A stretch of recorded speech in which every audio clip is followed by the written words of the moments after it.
कौमी सलामती के मुशीर लेफ्टिनेंट जनरल मोहम्मद आसिम मलिक का दौरा चीन। बीजिंग में शंघाई ताउन तंजीम के रुकन ममालिक के सलामती मुशीरों के इजलास में शिरकत।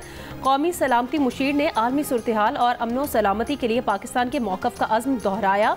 कौमी सलामती के मुशीर की चीनी क़यादत से मुलाकातों में सिक्योरिटी ताउन बढ़ाने पर इत्तफ़ाक़। पाकिस्तान की जानिब से पुरअमन हमसायगी के किरदार के लिए भरपूर ख्वाहिश का इजहार।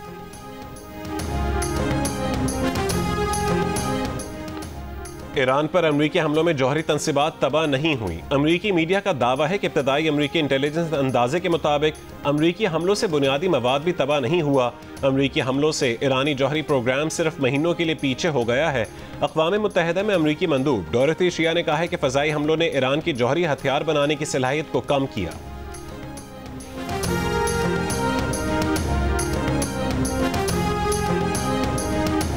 अमरीकी सदर ने CNN और न्यूयॉर्क टाइम्स की खबरों को जाली करार दे दिया। कहा, ईरान में न्यूक्लियर साइट्स मुकम्मल तौर पर तबाह हो चुकी हैं। CNN और न्यूयॉर्क टाइम्स ने तारीख के कामयाब तरीन फौजी हमले को नाकाम साबित करने की कोशिश की। गलत खबरें चलाने पर इन नशियाती इदारों को अमरीकी बमबार तैयारों के पायलट से मुआफ़ी मांगनी चाहिए।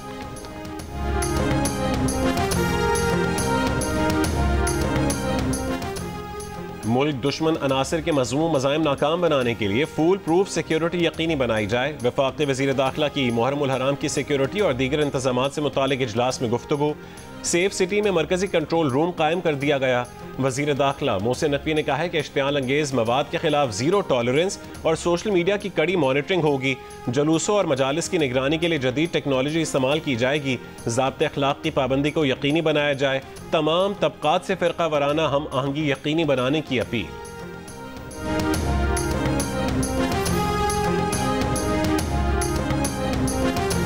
मुहर्रम उल हराम के दौरान पेशावर, DI खान, टांग, कोहाट और हंगू हसास तरीन करार। IG पुलिस खैबर पख्तूनख्वा जुल्फ़िकार हमीद का कहना है, अमन अमान की सूरत-ए-हाल बरकरार रखने के लिए फ़ौज भी स्टैंड बाय होगी। सूबे भर में 70,000 पुलिस एहलकार सिक्योरिटी फ़राइज़ अंजाम देंगे।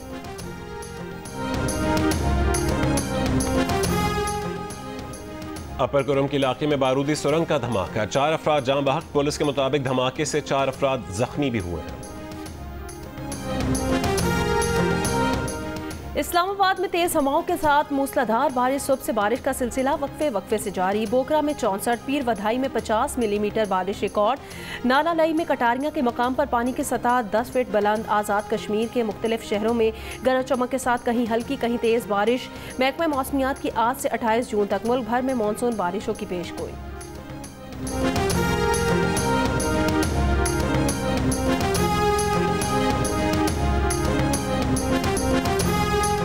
ज़ोहरान ममदानी ने न्यूयॉर्क मेयर के लिए होने वाला डेमोक्रेटिक पार्टी का इंतखाब जीत लिया। उनके मुखालिफ एंड्रू कोमो ने शिकस्त तस्लीम कर ली।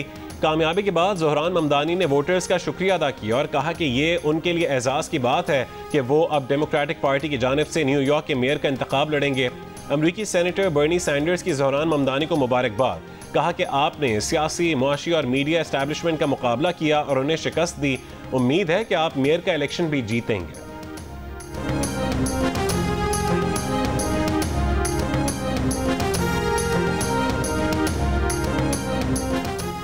जनूबी गजा में फलस्तीनी मुजाहमतकारों की कामयाब कार्रवाई में 7 सहयूनी फौजी हलाक, 1 जख्मी हो गया। ईरान के साथ जंगबंदी के बाद नेतन्याहू ने गजा में जारियत तेज करने का फैसला कर लिया। गुज़श्ता रोज इसराइली फोर्सेज और ड्रोन हमलों में कम अज कम 86 फलस्तीनी शहीद हुए। 56 अफराद इमदादी मराकज़ के करीब खुराक की तलाश में थे। वस्ती गजा में इसराइली फौज की फायरिंग और बमबारी से 25 फलस्तीनी शहीद, 140 से ज्यादा जख्मी हुए। 62 की हालत नाजुक। अमरीकी मंदूब बराए मशरिक़ वस्ता स्टीव विटकॉफ ने कहा है कि मुस्तकबिल में ईरान को यूरेनियम अफजूदा करने नहीं देंगे। मुस्तकबिल में किसी भी मुआहदे के तहत ईरान को अफजूदगी का हक नहीं मिलेगा। अमरीका और ईरान के दरमियान जामे अमन मुआहदा हो जाएगा। अमरीकी हमले का मकसद तेहरान को यूरेनियम की अफजूदगी से रोकना था।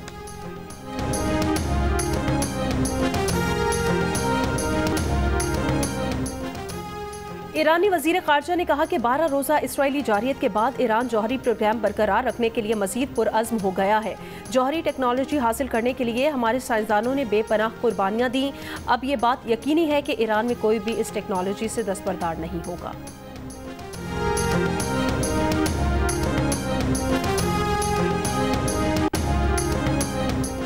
ईरान के पास मौजूद 400 किलोग्राम अफजूदा यूरेनियम का जखीरा आलमी तशवीश का सबब बन गया। ईरान ने जौहरी मवाद अमरीकी फ़ज़ाई हमलों से पहले खुफिया मकामात पर मुंतकिल कर दिया था।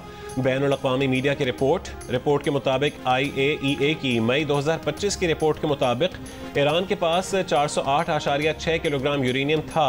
ईरान के पास 60% अफजूदा यूरेनियम है। 90% अफजूदा यूरेनियम 10 जौहरी हथियार बनाने के लिए काफ़ी होता है। अमरीकी और इसराइली हुक्काम ने तस्लीम किया है कि उन्हें ईरान की यूरेनियम के ज़ख़ीरे का मौजूदा मकाम मालूम नहीं है।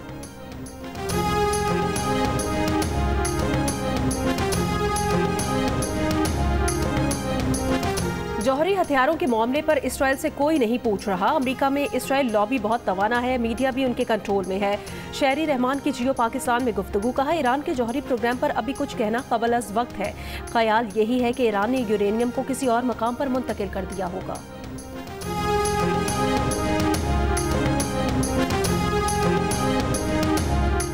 पंजाब के बजट में तालीम, सेहत और डेवलपमेंट के लिए रिकॉर्ड फंड्स मुख्तस किए। अवामी खिदमत, फलाह बहबूद और गुड गवर्नेंस के अहदाफ को पूरा किया जाएगा। वज़ीर आला पंजाब मरीम नवाज की स्पीकर पंजाब असम्बली मलिक अहमद खान से गुफ्तगू। स्पीकर पंजाब असम्बली का अवामी बजट पेश करने पर वज़ीर आला मरीम नवाज से इजहार तशक्कुर। कहा कि मरीम नवाज ने टैक्स फ्री बजट देकर पंजाब के अवाम के दिल जीत लिए। पाकिस्तान स्टॉक एक्सचेंज में मुस्बत रुझान बरकरार। कारोबार के दौरान 100 इंडेक्स में 1000 से ज़ायद पॉइंट्स का इजाफा। एक मौके पर इंडेक्स 1,23,000 पॉइंट से ऊपर देखा गया। शाहरुख खान की कोलकाता नाइट राइडर्स ने कैरेबियन प्रीमियर लीग में 2 पाकिस्तानी क्रिकेटर्स को मुंतखब कर लिया। कैरेबियन प्रीमियर लीग में शाहरुख खान की ट्रिनबागो नाइट राइडर्स ने फास्ट बॉलर मोहम्मद आमिर और ऑफ स्पिनर उस्मान तारिक को टीम में मुंतखब किया। लीग रवां बरस 14 अगस्त से 21 सितंबर तक खेली जाएगी। बलूचिस्तान के जिला कोहलू की तारीख में पहली बार लड़कियों के लिए इंटर गर्ल्स कॉलेज का इफ्तिताह कर दिया। 2005 में जनरल मुशर्रफ के दौर में मंसूबे की मंजूरी दी गई थी। तदरीसी अमल शुरू होने पर तालिबात बहुत खुश हैं। कहती हैं ये कॉलेज उम्मीद की किरण है, अब हमें तालीम के लिए किसी दूसरे शहर जाने की ज़रूरत नहीं रही।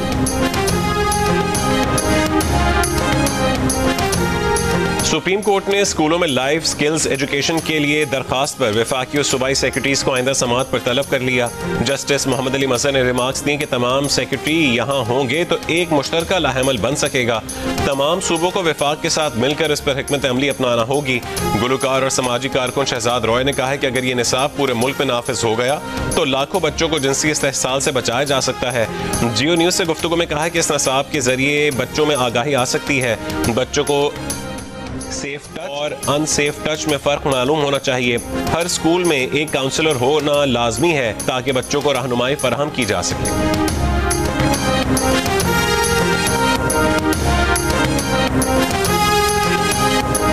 और पॉप मौसीकी के बेताज बादशाह माइकल जैक्सन को अपने मद्दाहों से बिछड़े 16 साल बीत गए। दिलों की धड़कन तेज करने वाले उनके गीत आज भी लाखों मद्दाहों की ज़बान पर हैं।